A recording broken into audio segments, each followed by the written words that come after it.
You might be thinking, did you really consume that many books? Yes, I did. I'm addicted. Self-help books are my guilty pleasure, and a lot of them are repeating the same information. So in this video, I want to discuss some core principles that I've seen across many different self-help, self-improvement books. These are a few that have personally really been relevant in my life, and I hope they're relevant in yours. So if you don't have time to read hundreds of self-development books, but you would still like to gain the core insights that a lot of them contain, then this video is definitely for you. Let's get started. This video is sponsored by Thrive Market.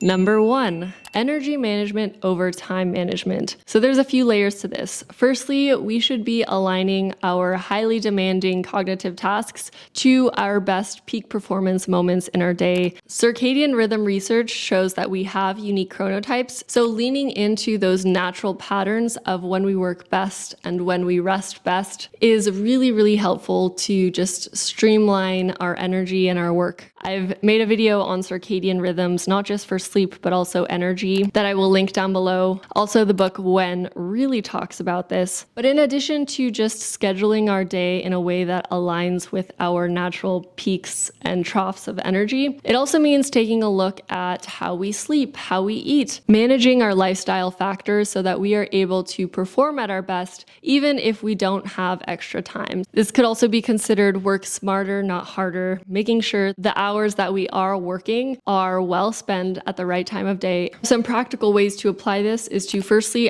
identify our chronotype, whether we're super early risers, sometimes referred to as larks, late risers, referred to as owls, and to schedule deep work according to this. Again, I made a whole video on this if you want to check it out. To get the most out of our time that we do devote to work, it's important to protect our nutrition, our physical activity, our downtime, and our sleep, because all of these things will play into our ability to be productive when we need to be. Here are some books that touch upon this topic. Related, I do think finding a diet and an eating pattern that makes you feel best is so helpful. I've had periods of my life where I felt extremely fatigued, lots of brain fog, and by switching around my diets, excluding some foods, eating more protein balanced meals, incorporating things like allulose when I do eat more carbohydrates, I feel much more steadily focused now across the day, and I don't have as many energy dips as I used to, and a lot of that has come down to nutrition. I have several videos related to nutrition, but I haven't made one more broadly on this topic. Let me know if this is something you would be interested in. Speaking of optimizing our nutrition, I'd like to take a moment to talk about the sponsor of today's video, Thrive Market, one of my favorite places to shop if you have dietary restrictions or if you're very health-minded. So let's go unpack my recent grocery haul,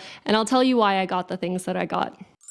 I have some travels coming up, so I wanted to buy some very portable little snacks that I can take with me, sources of protein, fiber, complex carbs, and that's what I love to order from Thrive. So we have these collagen packets by Thrive Market. These are super easy to bring with me. I can put them in matcha, I can put them in oatmeal. These are oatmeal packets. They're an amazing snack or breakfast on the go. I love traveling with these little steamed vegetable packets. These are so shelf stable. That's why I buy them. And sometimes when you're traveling, you don't have access to vegetables, or you just want a little bit of fiber and micronutrients. I also have some chomps, a great simple source of protein on the go, some plant-based protein bars. I like to travel with these, but I also like to have these as a little dessert with my husband. Sometimes if we're craving dessert, but we want something still kind of healthy, we will eat a chocolate protein bar. And probably my all-time favorite feature of Thrive is that they make it super easy to organize by dietary preferences or dietary restrictions. A lot of my favorite brands are at Thrive, and it's at a better price than other retailers. If you want to shop Thrive Market's amazing selection of snacks and pantry staples that are made by high-quality, healthy brands, you can click the link below or scan this QR code. You will get 30% off your first order and a free gift worth up to $60.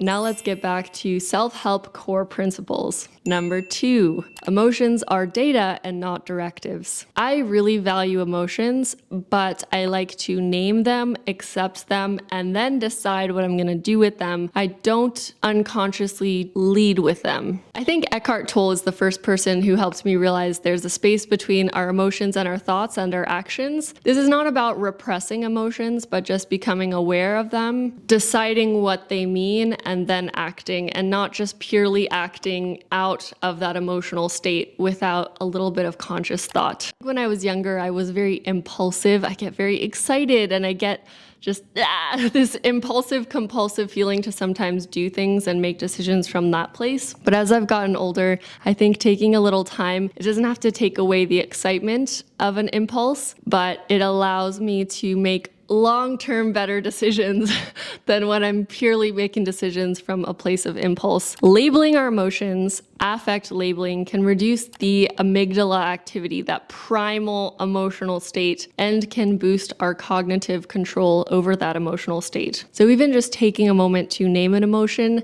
can create some space and awareness. We can also use emotion journals. If we feel like we don't have any control over our emotional volatility, it can be helpful to just journal that. I know for me, journaling that and also comparing it to my menstrual cycle is very useful to realize that there are just certain periods of the month where I am in a heightened emotional state. When I'm experiencing that emotion, that sadness, or that emotional sensitivity, I know that this is partially just a physiological state within me, not necessarily a reflection of anything that's happening in my life. It's so helpful for me to create that distance, thinking of emotions as physiological states in the body that can be useful indicators of perhaps what's going on, but they don't have to dictate what we do next. There are some pitfalls to this. We can over-intellectualize feelings, so it's a really healthy balance. I think also sometimes just letting raw emotion flood over you is very healthy and empowering and actually helps you move through the emotion. So for example, I'm a crier and if I start crying, I don't suppress it. I just let it flow, and I'll sometimes explain to people in my life, ignore the tears, I'm just having a moment. Or if you're someone who has a lot of anger to process, maybe literally just going outside and yelling or punching a pillow or just giving a release to that emotion can also be really helpful. This point is not that we need to suppress our emotions, just I think an increased awareness. So here are some books that touch upon emotional intelligence specifically. Number 3, identity drives behavior. We protect the stories we tell ourselves about who we are, so lasting change can stick better when we upgrade our identity first rather than fighting each habit one by one. Let's say we want to get in shape. It can be helpful to first try and work on our identity as someone who likes to work out, who likes to be healthy, who likes to be active. That doesn't just include physically moving our bodies. That might include befriending people who also like to do those activities. That might include buying nice athletic wear that feels like an investment because you're taking it seriously. That might be getting a gym membership. All of these things help build the identity of someone who is physically active and physically fit. So in addition to the literal activities that we want to adopt, how can we fully inhabit the identity of someone who does those activities? How can we fully step into the person who behaves how we want to behave? Here are a few books that I've read that specifically touch upon this topic. Now, what are some practical applications of this principle? I've always found it very helpful to craft I am statements. I am a runner, not I'm trying to run more. I am an entrepreneur. Words and crafting those active identity aligning statements can be very powerful. Another very practical way to apply this is to just reinforce this identity socially, to surround yourself with people who also identify in a similar way. I do think this principle has some pitfalls that you might want to be looking out for when you're applying this in your life. Firstly, over-identifying with anything can create a very fragile ego. It's a delicate art of learning to inhabit an identity without tying your complete self-worth to it, and understanding that we are all multidimensional beings who will never be defined by one single type of identity. This is also things I've learned from other self-help books, which I will put here. But I think it's just a fine line to walk, and so if you feel like you've pendulum swung too far where you're identifying so deeply with one specific thing, sometimes it can actually be helpful to spend time with other people who have completely divergent interests, and to just remember those interests are one part of me, but they don't define me. And actually, now that I reflect on this further while I'm talking, obviously I wrote an outline before this, but I think that identifying with something can be extremely helpful in the beginning of a mass transformation. But once that transformation has been made, letting go of that identity can help bring us back to ourselves. Number 4. Systems over goals. Goals can set direction for us, but daily systems determine our actual trajectory. So rather than becoming too obsessed with the end destination, focusing on repeatable processes can help us ultimately get where we want to go. And maybe that end goalpost might even shift because we'll learn along the way by doing. Systems can also make a very big, ambitious goal feel a lot more manageable because it's only our job to show up within that little micro system time and time again, put in the reps, and that is what will eventually get us to this big, lofty, ambitious goal. Some practical applications for this are swapping our goals for actionable systems. For example, you want to lose 30 pounds. That sounds like a lot, but if you focus on the system of meal prepping every Sunday and going for an hour-long walk Monday through Friday, that system of just being conscious of what you're eating and moving a bit more every single day, that system is already going to get you far. And this actually touches upon another principle. Maybe I'll just combine these two into one, but the power of compounding, that little things, little systems that you develop, when combined with longer periods of time,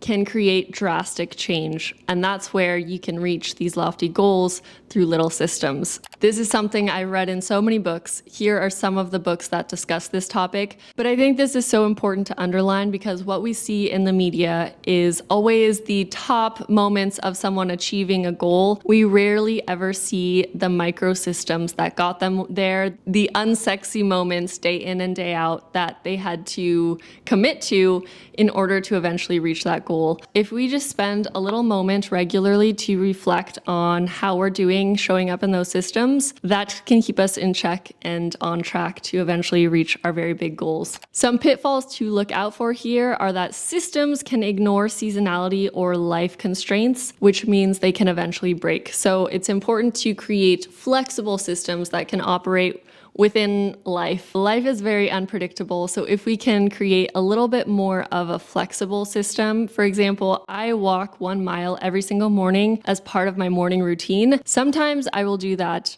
first thing in the morning before I do anything else. Sometimes I'll do that while taking a Zoom meeting. Sometimes I'll do that as my commute somewhere.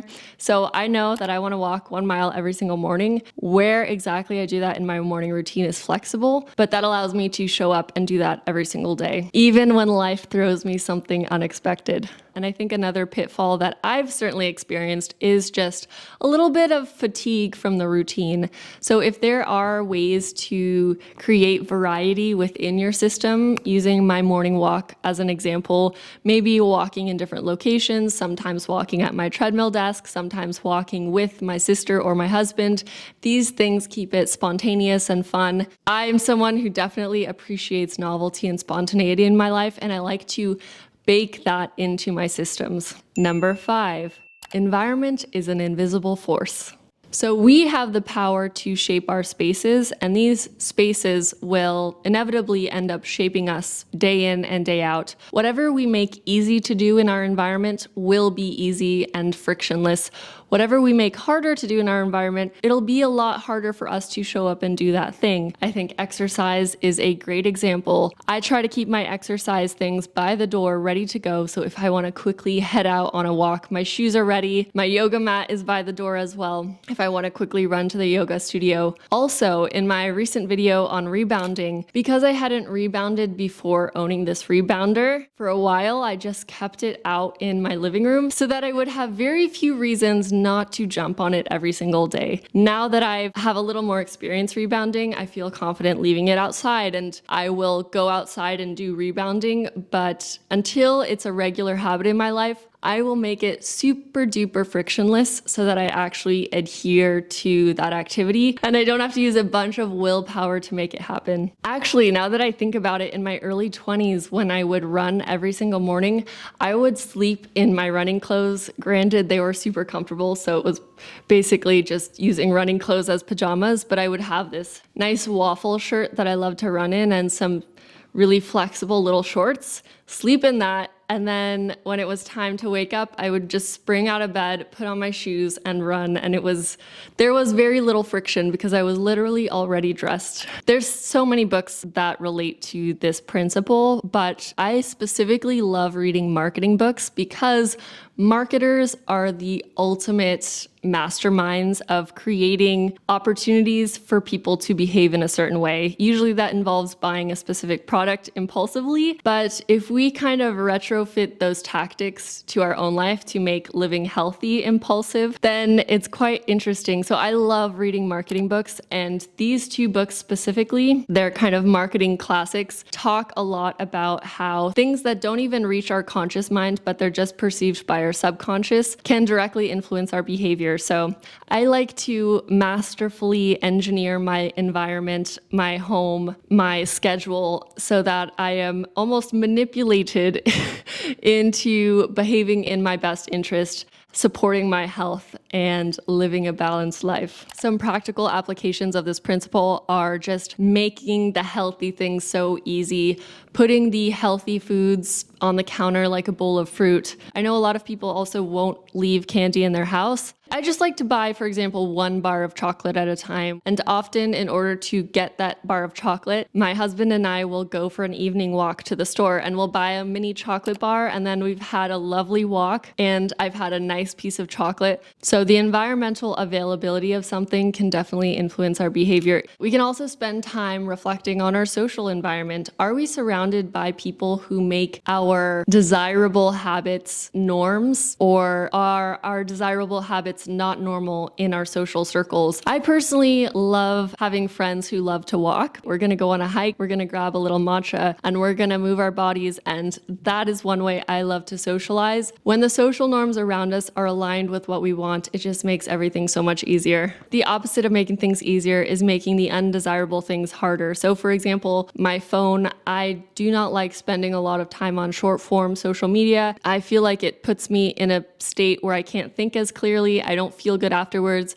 So I've recently downloaded this app, Be Present. I have no affiliation to them. I actually saw their ad on Instagram, which is telling, but I've actually been enjoying using it. It has made me more conscious of how I'm using my apps. I'm also considering getting a brick, which is a physical device that you have to physically walk to in order to unlock certain apps on your phone. I love that idea. The key is really just creating friction in doing whatever undesirable behavior you may want to engage in. Here are the books that dive deeper into this topic. Number 6, Mindset is Malleable.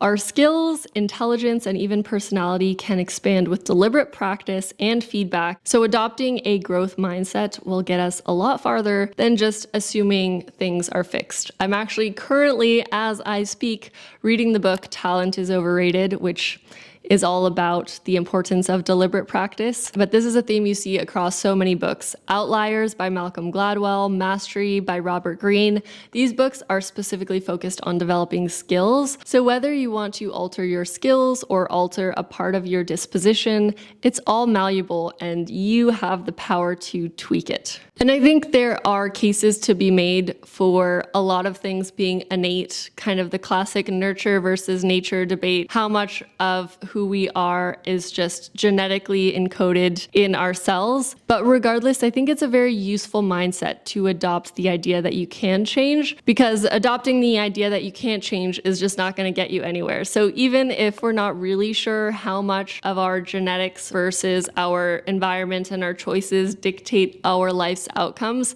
it's very helpful to adopt the mindset that we have a lot of control over these things so that we we act in accordance. I always have to think back to the first time I read You Are a Badass by Jen Sincero. This is a self-help classic. Jen Sincero is so funny, but she talks a lot about going to the mental gym. Or no, she calls it the spiritual gym, but I'm going to call it the mental gym. And the essence of this idea is just as we work on our physical body by working out our muscles to stay in shape, we also have to continue to work on our mindset to help keep our mindset in check. And actually, that's how I've come to consume hundreds of self-help books. I just use them as training. Having that reminder every morning in my ear is extremely helpful, and it helps keep my mindset positive, proactive. Our beliefs and expectations will materialize our reality. Another great book related to this is The Expectation Effect. So some very practical ways that I've applied this sort of growth mindset is I tell myself I haven't mastered that yet. So if there's something that I want to become great at, for example, I'm not a seasoned public speaker yet, is reminding me that it's still possible for me when I put in the work. So I use the word yet a lot. I haven't mastered that yet. I think another practical way to apply this mindset is malleable principle is to just reframe all failure as experiences of growth. And I think this is something you see across so many successful people. They don't necessarily equate failure with bad. Failure actually equals learning, which can sometimes be way more helpful than not failing because you're not learning as much. So embracing failure, not being afraid to go to the edges of what you think are normal for you, what are comfortable for you, that's where real growth happens, and that's where your mindset is kind of unlimited. Number 7, attention is our scarcest, most valuable asset. Whatever we attend to becomes our life, so we need to guard our attention furiously. I'm kind of also morphing this one into a focus on time management. There's 2 books, Deep Work and Essentialism, that I continue to think about and reference even to this day, even though I read them years ago. It's just the idea that the most important work that we're here to do needs to be protected because there's so many other distractions in life, whether it's family members, emails, whether it's our messy home. There's so many different things that can pull our attention in different ways. So just consciously creating that little moment in a day or a week where nothing else will distract you can be very impactful to help you do your best work, to show up as your best self and give your gifts to the world. I think it's also important not to demonize all activities that aren't, your highest leverage deep work. Life is about balance, but just making sure we have those protected moments.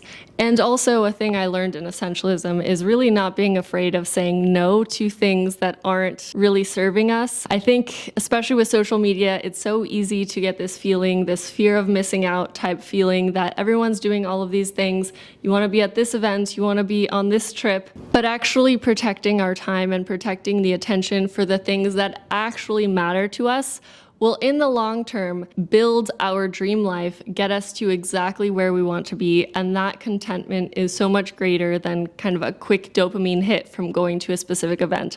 Obviously, sometimes it's fun to be so spontaneous and just go somewhere randomly, but just do so wisely and say, yes, I need a little spontaneous moment, let's do this. It really just comes down to being conscious of our time and our attention. Number 8, purpose beats pleasure for motivation. A personally meaningful why will sustain our effort long after any novelties wear off. I think it's so easy in society to get caught up in this rat race of achieving things that are socially validated, that bring us status. But if we want to feel truly fulfilled, then using intrinsic, deeper whys to why we want to do something in the world, why we want to make a positive change in this way, that is the most powerful motivation. And so even for myself creating this YouTube channel, I have a lot of deep reasons why this channel and this community is so important to me. They come from my personal experiences, personal struggles I've had with autoimmune issues or with being very confused. What is healthy? What is not? All of these personal experiences contribute to my deeper why to make healthy living accessible, appealing, using trustworthy sources, scientific literature to share information with you all,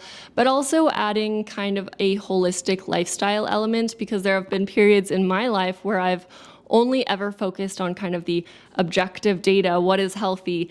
And those periods I felt so disconnected from my body, and I actually in many ways was unhealthy. So everything that this channel has become and will become is all based on some very deep personal intrinsic motivations. And I know that that will weather me through any storms. Some practical ways to apply this. It can be very helpful to write down what are the things that are important to us. Do we have a personal mission and vision statement? What are some tools, knowledge, skills that we wish we had when we were younger? Often looking back at the adversities that we've faced can be a great place to draw from when we're looking for why we do what we do.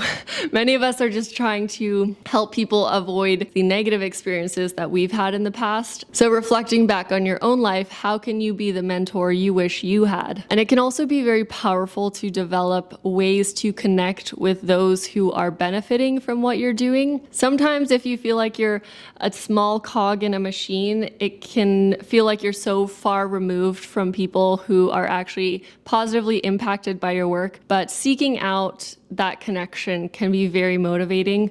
I know for me, I often ask you guys to share your thoughts in the comments below, partially because I'm really curious to hear your thoughts and I want to have a conversation with you all rather than just be a one-way video. But also your comments are what fuel my fire when I remember that there are actually humans on the other side of this camera. I should take a picture of this filming setup right now.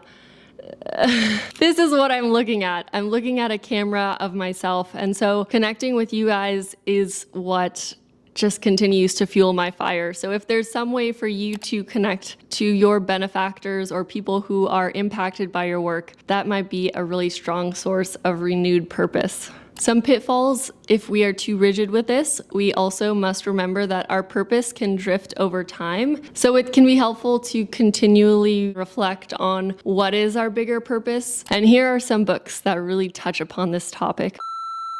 Okay guys, as you can probably tell, it is a little bit later in the day. I'm a little bit sweatier, my hair is a little messier, and that's because I just came from Pilates at the bar, which is a cool Pilates bar fusion. And that was lovely, but while I was doing my little movements at the bar, I realized that there are some key principles that I neglected to mention in this video, and I just had to add them in. As a last little bonus, here are 2 other principles I just couldn't neglect to mention. Number 9, action over theory. Successful people take action and learn along the way. In Atomic Habits, James Clear specifically talks about standardizing a habit before optimizing a habit. I've talked about this in the past, but for example, if we want to develop a habit of working out at the gym regularly, we should first develop the habit of showing up to the gym, literally just getting our physical body to the gym and learning the commute,